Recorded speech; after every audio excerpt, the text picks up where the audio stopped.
मैं आरती तेरी गाऊं एक सब कुंज बिहारी। मैं आरती तेरी गाऊं एक सब कुंज बिहारी। मैं नित नित से सुनवाऊं ओ मोहन कृष्ण मुरारी। मैं आरती तेरी गाऊं है तेरी छवि अनोखी ऐसी न दूजी देखी। है तेरी छवि अनोखी ऐसी न दूजी देखी। तुझसा न सुंदर कोई तुझसा न सुंदर कोई ओ मोर मुकुटधारी। मैं आरती तेरी गाऊं एक सब कुंज बिहारी। मैं नित नित से सुनवाऊं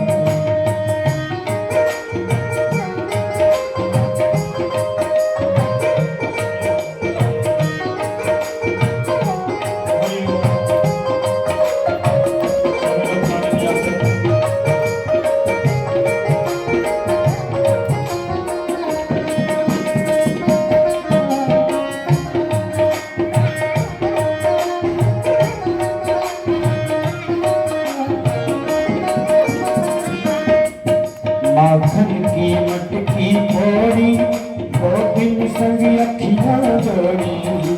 माखन की मटकी फोड़ी गोपिन संग अखियां जोड़ी। ओ नट खट रसिया तुझ पे हो नट खट रसिया तुझ पे जाऊं मैं तो बलिहारी। मैं आरती तेरी गाऊं एक सब कुंज बिहारी। मैं नित नित से सुनवाऊं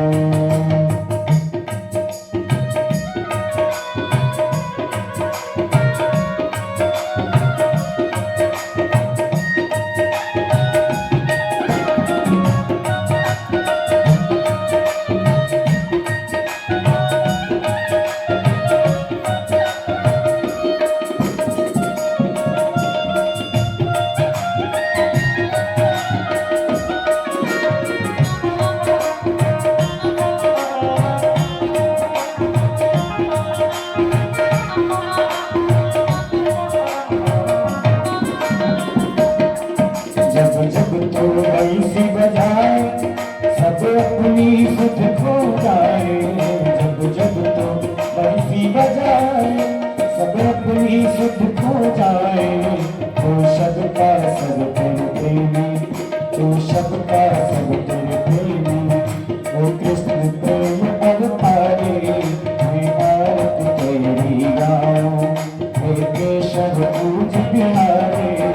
मैं आरती तेरी गाऊं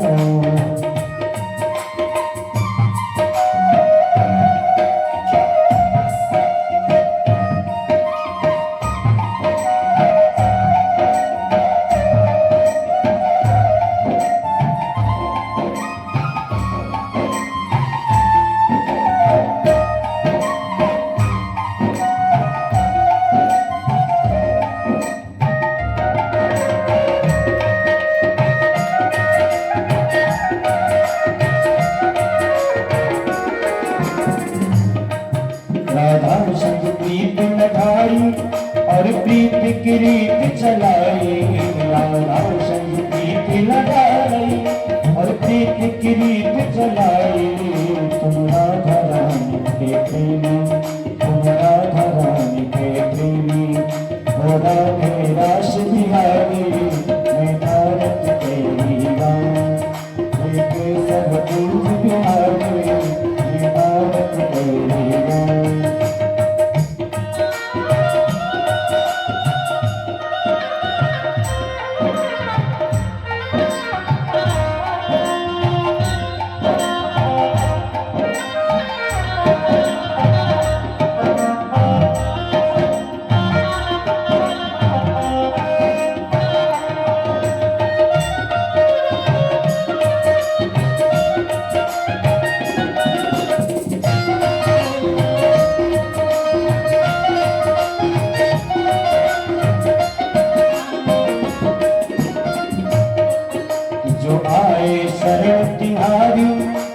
पाँव मिट जाए सारी दुआएं शरण तुम्हारी विपदा मिट जाए सारी हम सब पर कृपा रखना हम सब पर कृपा रखना वो जगत के हम सब पर कृपा रखना वो जगत के कारण हमारी आरती तेरी गाँव एक सर्वपुर बिहारी आरती तेरी गाँव जोर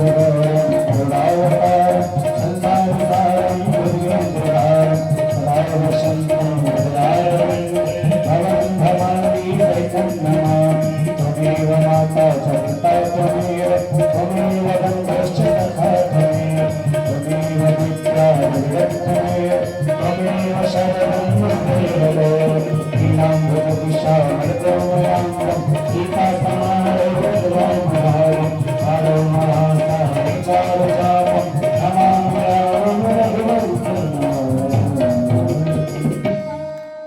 आरवर्तिक्यजलेन शीतलीकरणं देवादिवन्दनं आरवर्तिक्यग्रहणं हस्तहि पुष्पम् आदाय मन्त्रपुष्पाञ्जलिः ओम जगनेन जन्मय जंत देवस्थानि धर्माणि प्रथमान्यासन्नादेहनाकं महिमानः सचन्दयत्रपूर्वे साध्याः सन्ति देवाः हरिः ओम् एकदन्ताय विद्महे वक्रतुण्डाय धीमहि तन्नो दन्तिः प्रचोदयात् हरिः ओम् नन्दनन्दनाय विद्महे यशोदानन्दनाय धीमहि तन्नो श्रीकृष्णः प्रचोदयात् हरिः ओम् वृषभानुजायै च विद्महे कृष्णप्रियायै च धीमहि तन्नो श्रीराधा प्रचोदयात् नानासुगन्धपुष्पाणि यथा कालो भवानि च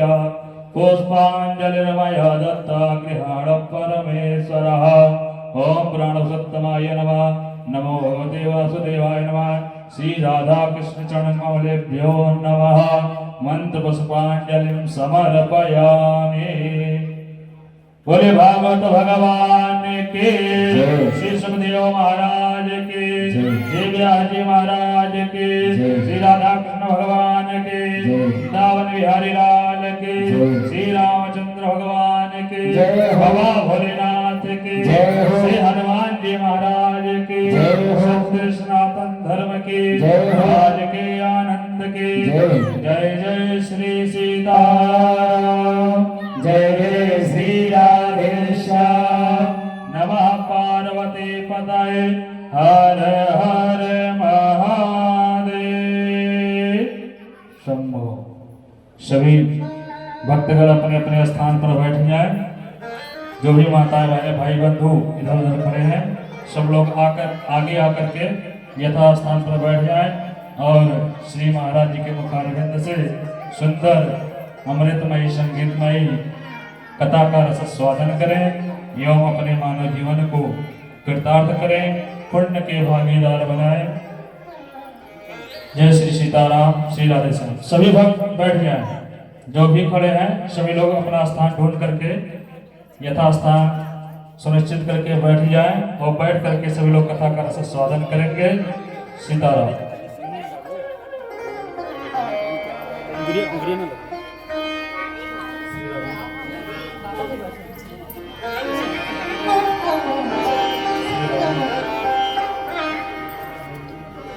श्री राधे। जय श्री राधे। श्री राधे। जय श्री राधे।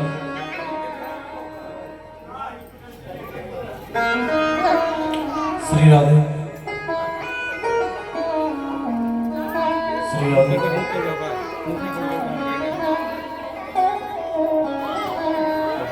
जय श्री राधे। ओम स्वस्ति श्री गणेशाय नमः। ओम स्वस्ति श्री राधा कृष्ण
गवां तीर्थे वसति गंगा पुष्टिस्तथा तदृजसि प्रवीदा लक्ष्मी करी से प्रणतो च धर्मस् तासां प्रणामं सततं च कुर्यात् नारायणं नमस्कृत्य नरं चैव नरोत्तमं देवीं सरस्वतीं व्यासं ततो जयमुदीरये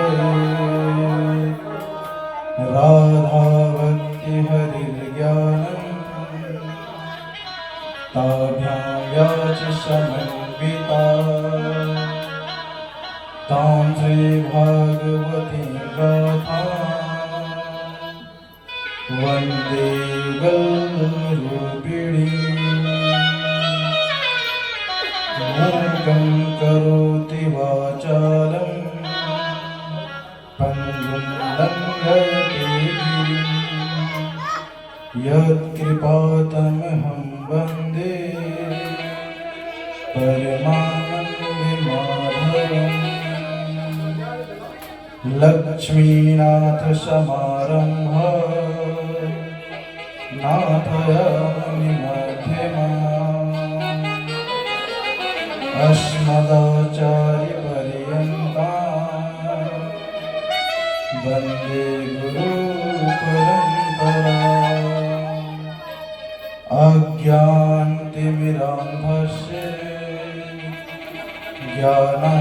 ज्ञानाञ्जनशलाकया चक्षुरुन्मीलितं येन तस्मै श्रीगुरुवे नमः ध्यानमूलं गुरुमूर्ते पूजामूलं गुरुपदम् मन्त्रमूलं गुरुर्वाक्यम् मोक्षमूलं गुरुकृपा राधे मेरी मातु है पिता मेरो घनश्याम इन दोनों के चरणों में मेरा बारंबार प्रणाम राधे मेरी स्वामिनी मैं राधे उदास जन्म जन्म मैं दीजियो श्री वृंदावन को दास जय जय श्री राधा रमण जय जय नवल किशोर जय गोपी चित चोर प्रभु जय जय माखन चोर जड़ चेतन जग जीव जग सकल राम मैं जान बंदो सबके पद कमल सदा जोर जुगता श्री राम मैं सब जग जानी करम प्रणाम जोर जुग पानी हरे राम राम राम हरे हरे हरे कृष्ण कृष्ण कृष्ण हरे हरे हरे राम राम राम हरे हरे हरे कृष्ण कृष्ण कृष्ण हरे हरे हरे राम हरे हरे हरे राम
कारण करुणा वरणालय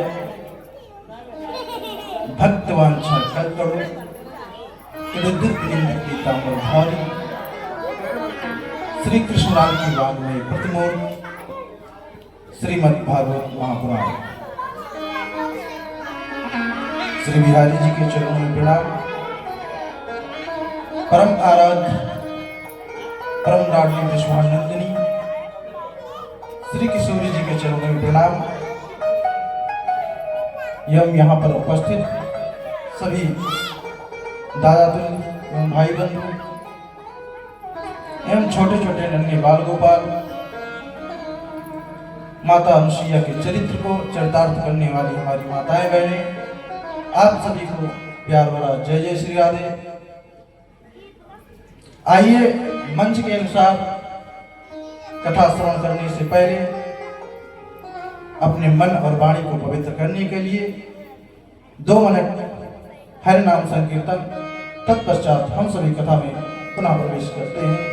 मुक्ति का कोई तुझे तन करिए रोज, मुक्ति का कोई तुझे तन करिए रोज, थोड़ा थोड़ा रोज थोड़ा थोड़ा हरि का भजन करिए, रोज थोड़ा थोड़ा हरि का भजन करिए।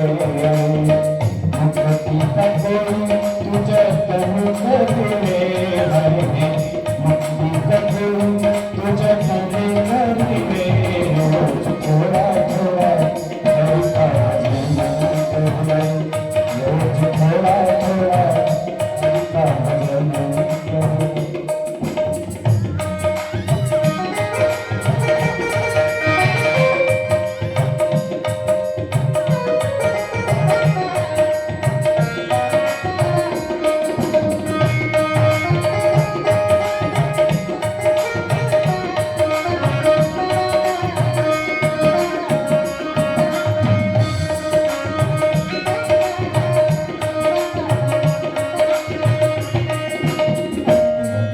करेगा तो बड़ा ही सुख पाएगा, भक्ति करेगा तो बड़ा ही सुख पाएगा।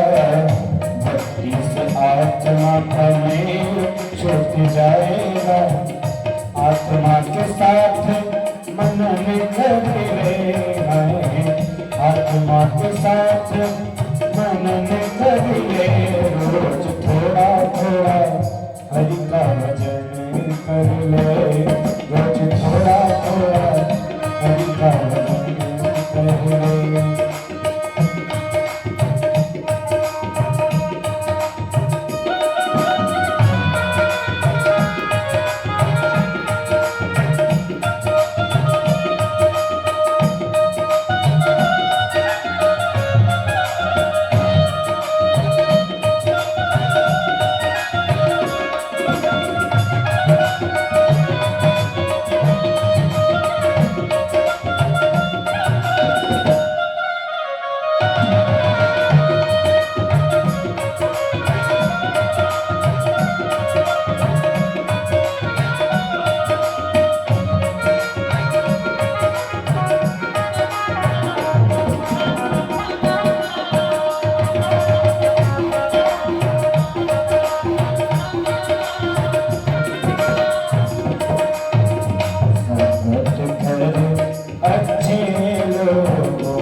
आत्मा के साथ जिंदगी को अपने चमन कर ले, रोज थोड़ा थोड़ा हरि का भजन कर ले, रोज थोड़ा थोड़ा हरि का भजन कर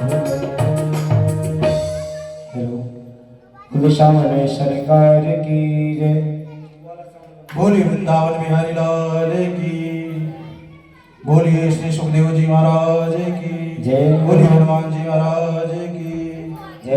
जय श्री सीताराम जय। जय जय श्री राधे श्याम।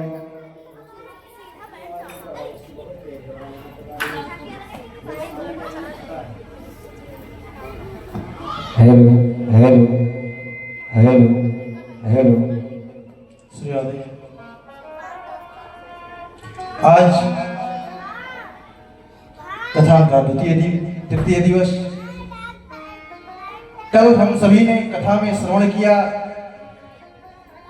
कि भगवान कृष्ण ने पांडवों को भीष्म पितामह से उपदेश दिलाया। उसके बाद उनको सिंहासन पर बैठा करके और द्वारिका चले गए। भगवान को द्वारिकावासी देख करके बहुत प्रसन्न हो गए। उधर स्वर्गादि ऋषियों ने श्री सूत जी महाराज से प्रश्न कर दिया कि महाराज उस बालक का क्या हुआ जिस बालक की भगवान ने गर्भ में रक्षा की थी। श्री सूत जी महाराज कहते हैं वो बालक और कोई नहीं, पांडवों के ही कुल में आगे चलकर राजा परीक्षित ही। समय आने पर राजा परीक्षित ने जन्म लिया। पांडवों ने राजा परीक्षित को राज सौंप करके जंगल को चल दिया। राजा परीक्षित बहुत ही ढंग से, अच्छे ढंग से राज्य का संचालन कर रहे थे, पांडवों का अनुसरण कर रहे थे। एक दिन राजा परीक्षित जंगल में गए तो वहां पर उन्होंने एक बहुत बड़ा आश्चर्य देखा। आश्चर्य क्या देखा कि एक गाय खड़ी है और वो गाय की आंखों में आंसू है और कुछ दूर पर एक बैल खड़ा है। उस बैल के एक ही पैर है। वो बैल इतना अपबल हो गया है, इतना बलहीन है कि वो चल नहीं सकता, दुर्बल है। वो खड़ा हुआ है और कुछ ही देर में वहां पर एक काला काला पुरुष आ गया।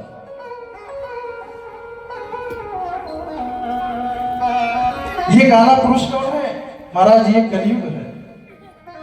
और गाय तो पृथ्वी माता है और बैल मानो वो साक्षात धर्म है। महाराज पहले धर्म के 4 पैर थे, लेकिन कलयुग के प्रभाव से कलयुग ने उसके 3 पैर को काट दिया कि तपः शौचम दया सत्यमेति पादा कृते कृता अधर्म सहस्त्रयो भगना अस्मै संगम सहस्त्रवा।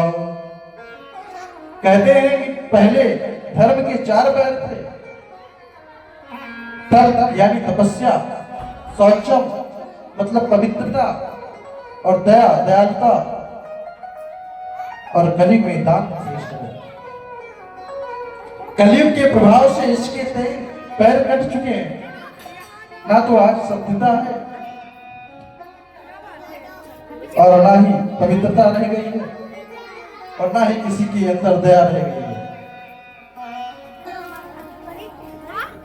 और केवल अब दान बचा है। कलयुग में तो दान सर्वश्रेष्ठ है, क्योंकि कहते हैं कि प्रगति 4 पद धर्म के कलिमा हो एक प्रधान एन विधि दीने दान करे कल्याण। भगवान कहते हैं कि जो कलयुग में दान करता है, ब्राह्मणों की सेवा करता है और गौओं की सेवा करता है, उससे मैं बहुत प्रसन्न होता हूँ। और हमारे ब्रज के संत लोग कहते हैं कि छल कर बल कर कपट कर गौ विप्रन मुख डाल विप्र छके गौ में चरे मगन होत गोपाल। कहते हैं यदि गौओं की सेवा की जाए, दान दिया जाए, ब्राह्मणों की सेवा की जाए तो गोविंद बहुत ही प्रसन्न होते हैं। महाराज जैसे राजा परीक्षित ने कलयुग को देखा, पूछा तुम कौन हो?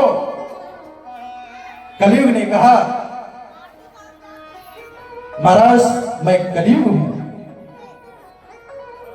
राजा परीक्षित ने कहा अरे कलयुग तुम इनको क्यों सिखा रहे हो?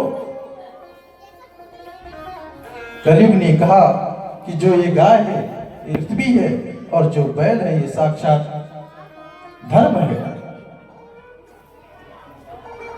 राजा परीक्षित ने कहा तुम इनको क्यों परेशान कर रहे हो? कलयुग ने कहा महाराज, जब सत्ययुग का समय आया उसने अपना प्रताप दिखाया, त्रेता का आया उसने अपना प्रभाव दिखाया, द्वापर का आया उसने अपना प्रभाव दिखाया।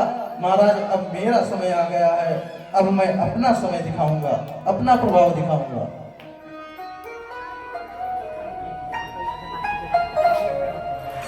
राजा परीक्षित ने कहा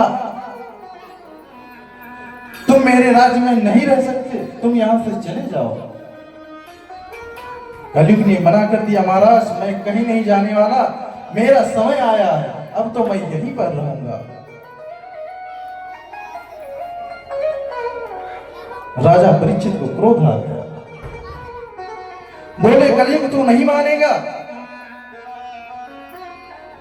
कलयुग ने कहा महाराज मैं यहां से कहीं भी जाने वाला नहीं हूं। राजा परीक्षित ने धनुष और बाण निकाल दिया, कलयुग को मारने चले। कलयुग पूरे पृथ्वी मंडल पर भागा, लेकिन उसको शरण देने वाला कोई नहीं मिला। कलयुग सभी जगह गया, जब उसको शरण में कोई नहीं दिया, किसी ने शरणासन नहीं दिया,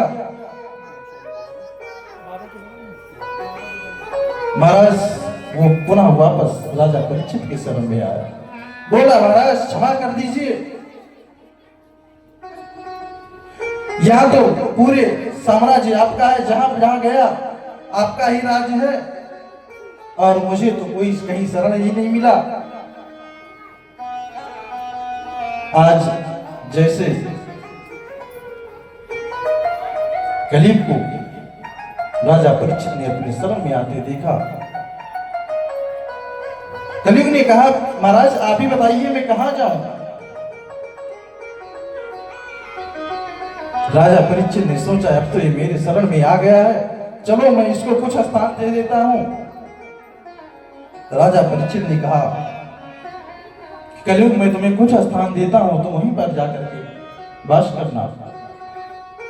राजा परीक्षित ने उसको स्थान दिया। अभ्यर्थितस्तदा तस्मै स्थानान् कलये ददौ द्योतं पानं स्त्रिया सोना यत्र धर्मश्चतुर्विधा। महाराज कलयुग ने उसको 4 जगह दे दिया।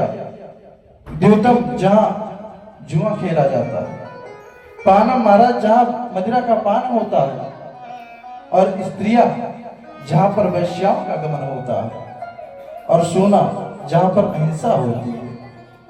आज राजा परीक्षित ने कलयुग को 4 स्थान दे दिए। कलयुग ने कहा महाराज मेरा तो परिवार बहुत बड़ा है और ये स्थान छोटे छोटे हैं, इसमें मैं कहां वास कर सकता हूं, मुझे कोई और स्थान दो। राजा परीक्षित सोच विचार करके कहा ठीक है, और सोच विचार करके कलयुग को स्वर्ण में स्थान दे दिया कि कलयुग तू जाओ और स्वर्ण में स्थान करो, वास करो। अब महाराज इस प्रकार से कलयुग के रहने के 5 स्थान हो गए। कलयुग कहा ठीक है महाराज जैसी आपकी आज्ञा। महाराज सोना भी 2 प्रकार का होता है,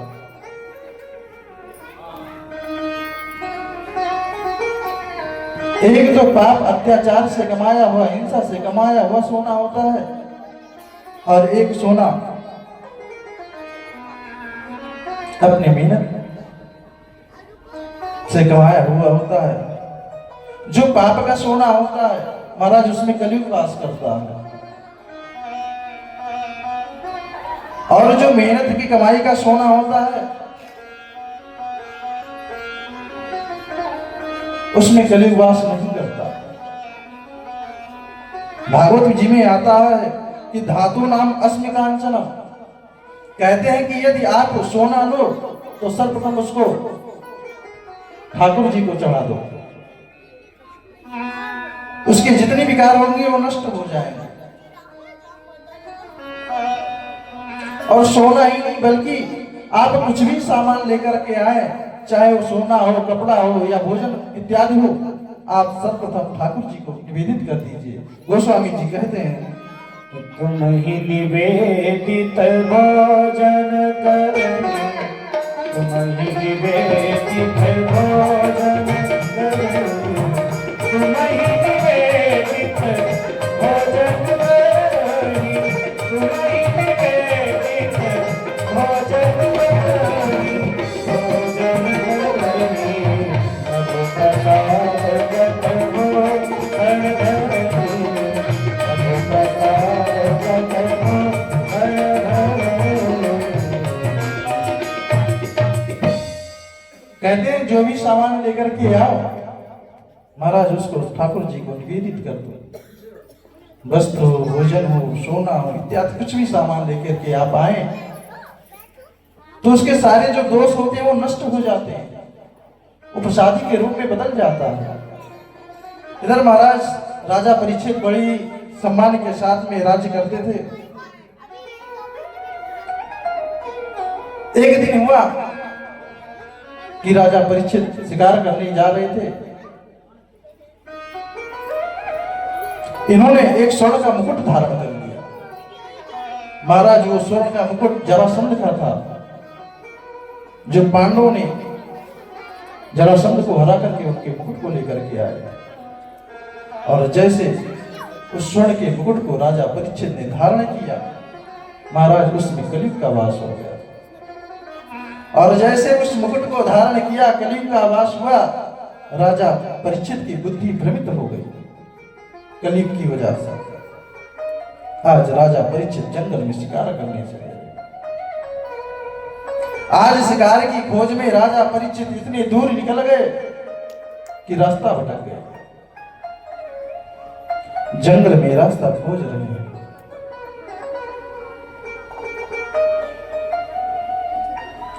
अधिक समय हो गया। महाराज जब राजा परीक्षित को प्यास लग गई, अब वहां पर पानी कहीं दिखाई ना दे, पानी की खोज में उस पूरे जंगल में टहलते टहलते एक आश्रम दिखाई दिया, एक कुटिया दिखाई दी। महाराज राजा परीक्षित उस कुटिया पर पहुंच गए, उस आश्रम पर पहुंच गए। वो आश्रम समीक मुनि का था।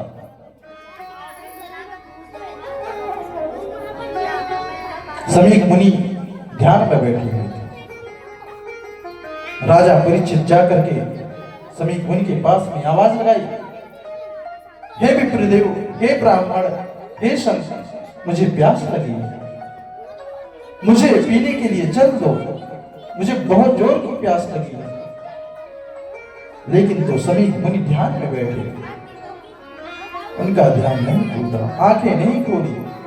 राजा परीक्षित बार बार उस ब्राह्मण को, उन संत को, समीक मुनि को आवाज लगाई, लेकिन समीक मुनि का ध्यान नहीं टूटा। राजा परीक्षित को लगा कि ये संत मेरा अपमान कर रहा है।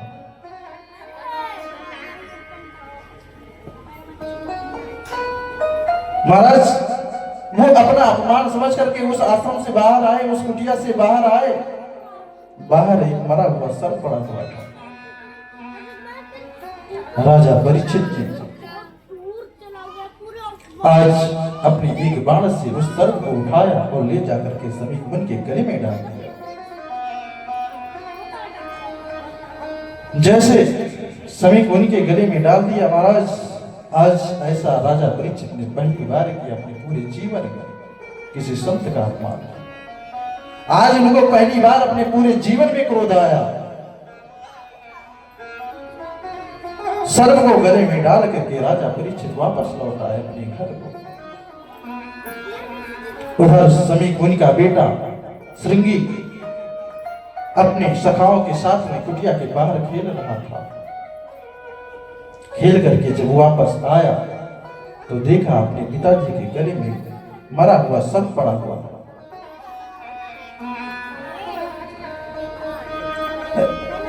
श्रृंगी बाहर आया और सभी सखाओं से पूछा कौन अंदर गया था, किसने मेरे पिताजी का अपमान किया है। एक सखा ने कहा कि राजा परीक्षित आए थे। महाराज जैसे ही बात को श्रृंगी ऋषि ने सुना, क्रोध में आ गए, आंखें लाल हो गई। बोले कि राजा परीक्षित की इतनी हिम्मत कि मेरे पिताजी का अपमान कर गए, मेरे पिताजी के गले में मरा हुआ सर्प डाल गए।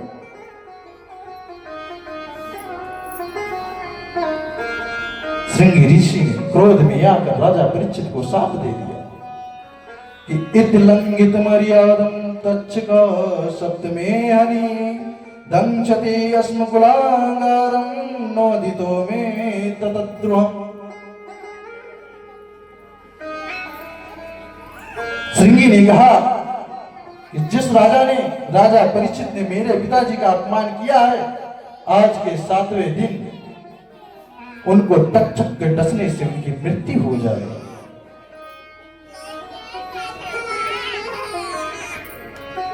आज महाराज श्राप दे करके कुटिया के अंदर गए, पिताजी के गले में सर्प देख करके रोने लगे। अब बेटे की रोने की आवाज महाराज समीप उनके कानों में गई, उनकी समाधि टूट गई, उनकी समाधि टूटी। उन्होंने अपने गले से उस सर्प को हटा के पूछा, बेटा तुम क्यों रो रहे हो? श्रृंगी ने कहा, पिताजी आपके गले में सर्प देख करके मुझे रोना आ गया।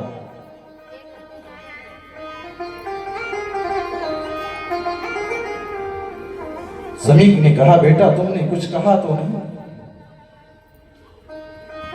श्रृंगी ने कहा, पिताजी मैंने तो उनको साफ दे दिया, आज के 7वें दिन तक्षक के डसने से उनकी मृत्यु हो जाएगी। समीक ने कहा, बेटा ये तुमने क्या किया? अरे वो इतने अच्छे राजा हैं, आज उनके ऊपर कली क्या बास होने के कारण, उनके मुकुट में बास करने के कारण आज उनकी बुद्धि काम नहीं की। और ऐसे राजा, धर्मात्मा राजा बहुत ही कम मिलते हैं। आज उन्हीं के प्रताप से हम सभी जंगल में भ्रमण करते हैं, निर्भीक होकर के रहते हैं, और तुमने ये क्या कर दिया? अविलंब ही समीक मुनि ने एक ब्राह्मण को बुलाया और कहा कि जाओ राजा परीक्षित को सूचना दे दो कि उनको एक साप लगा है, आज के 7वें दिन उनकी मृत्यु हो जाएगी। इधर महाराज राजा परीक्षित घर पर पहुंचे, अपने मुकुट को जैसे उतारा, उनको बड़ा पछतावा होने लगा, अरे ये मैंने आज क्या किया? आज मैंने एक ऋषि का, एक संत का अपमान कर दिया। बड़ा ही पश्चाताप कर रहे हैं, भगवान से कह रहे हैं, प्रभु इस गलती का अगर कोई दंड देना होगा तो मुझे मृत्यु दंड देना। ऐसे विचार मन में सोच ही रहे थे, तब तक वो ब्राह्मण पहुंचा। अविलंब राजा परीक्षित के पास गया, बोला महाराज आपको आज के 7वें दिन आपकी मृत्यु हो जाएगी, तक्षक के डसने से आपको साप लगा है। राजा परीक्षित ने कहा कि 7 दिन क्यों, 7 सेकंड में ही मेरी मृत्यु हो जाए, लेकिन अब तो मुझे 7 दिन तक जीवित रहना पड़ेगा, क्योंकि एक संत की वाणी है और संतों की वाणी तो कभी मिथ्या जाती ही नहीं। आज राजा परीक्षित ने अपने पुत्र जन्मेजय को राजगद्दी पर बैठाया और जंगल की तरफ चल दिए, अपने मुक्ति का साधन खोजने के लिए। आज गए महाराज सुल्तान में,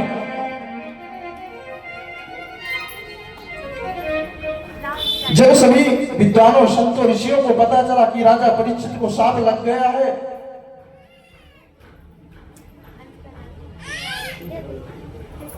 मुक्ति की खोज में निकल गए हैं, महाराज सभी ऋषियों संतों विद्वानों का आना प्रारंभ हो गया। सभी से राजा परीक्षित कहते हैं, हे ब्राह्मणों, हे ऋषियों, हे संतों, मेरे मुक्ति का कोई साधन बताओ। कोई कहता है कि गंगा स्नान करो, कोई कहता है तीर्थ यात्रा पर जाओ, कोई अनेक अनेक प्रकार के पूजा पाठ इत्यादि बता रहे हैं। कोई कहता है यज्ञ करो। राजा परीक्षित ने कहा कि ये सब मैंने करके देख लिया है, कोई दूसरा साधन बताओ। आज सभी की बातों से सहमत नहीं हुए राजा परीक्षित, तो ध्यान लगा करके गोविंद का बैठ गए। कहते हैं गोविंद, जब मैं गर्भ में था तब मुझे एक ब्राह्मण का बाण लगा था, तब आपने आकर के मेरी रक्षा की थी, और आज मुझे एक ब्राह्मण का साप लगा है, अब आप ही आकर के मेरी रक्षा कीजिए। महाराज जैसे गोविंद जी राजा परीक्षित की बातें को सुन लिया। आज उन सभी संतों ऋषियों की मंडली में महाराज वेद व्यास जी के परम प्रिय पुत्र लाडले, जो कि भगवत के चूड़ामणि है, श्री सुखदेव जी महाराज का आगमन हो रहा है। बोले श्री सुखदेव भगवान की तत्र भगवत भगवान व्यास पुत्रो यदृच्छया गावतमानो निपेक्षा अलक्षलिंगो निजलाभतुष्टो वृतश्चिबालूत वेशा। आज उन संतों की मंडली में, आज उन ऋषियों की मंडली में महाराज श्री सुखदेव जी महाराज का आगमन हो रहा है। और महाराज भागवत में श्री सुखदेव जी के आय का वर्णन आता है कि तुम दुष्ट वर्षम सुकुमार पादा करोर्वाहंस कपोल गात्रम चार्त्वा यताक्षोन् सतुल्यकर्ण शुभ्रावनानम कंबुजसात कंठम। कहते हैं तम दष्ट वर्षम, 2 गुणे 1 बराबर 16 साल के दिख रहे हैं श्री सुखदेव जी महाराज। और 16 साल के क्यों दिखते हैं हमेशा? क्योंकि महाराज वो साधारण तोता नहीं है, वो श्री राधा रानी जी के तोता है। हमारे कृष्ण भगवान भी नीलवर्ण के हैं, हमारे महाराज श्री सुखदेव जी महाराज भी नीलवर्ण के हैं। आज जैसे ही श्री सुखदेव जी महाराज का आगमन हुआ, राजा परीक्षित ने प्रणाम करके और आसन पर बैठा दिया।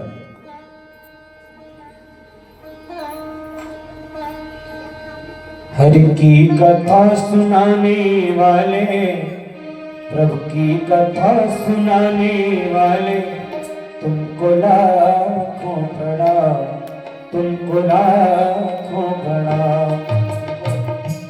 तुमको लाखों प्रणाम, तुमको लाखों प्रणाम। हरि की कथा सुनाने वाले, रस पान कराने वाले, तुमको लाखों प्रणाम, तुमको लाखों प्रणाम, तुमको लाखों प्रणाम, तुमको लाखों प्रणाम।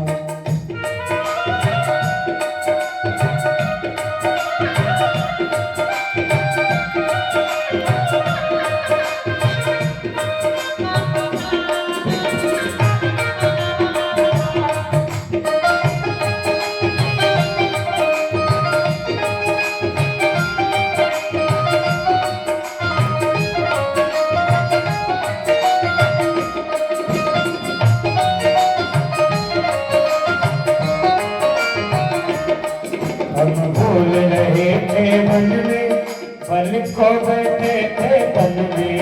हम भूल रहे थे मन में, पल को बैठे थे तन में।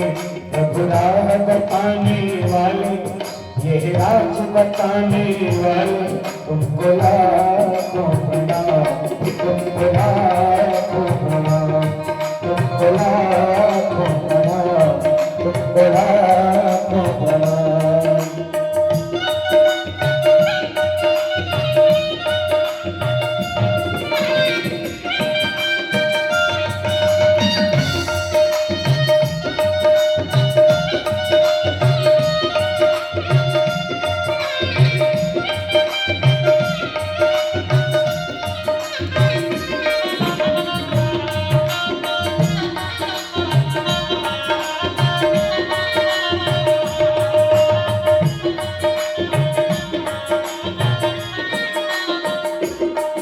लेकर विषयों का खाना जा रहे थे उनके खाना, लेकर विषयों का खाना जा रहे थे उनके खाना। अमृत पान कराने वाले, अमृत पान कराने वाले, प्रभु सुधा पिलाने वाले, तुमको लाखों प्रणाम, तुमको लाखों प्रणाम, तुमको लाखों प्रणाम, तुमको लाखों प्रणाम।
कराने वाले,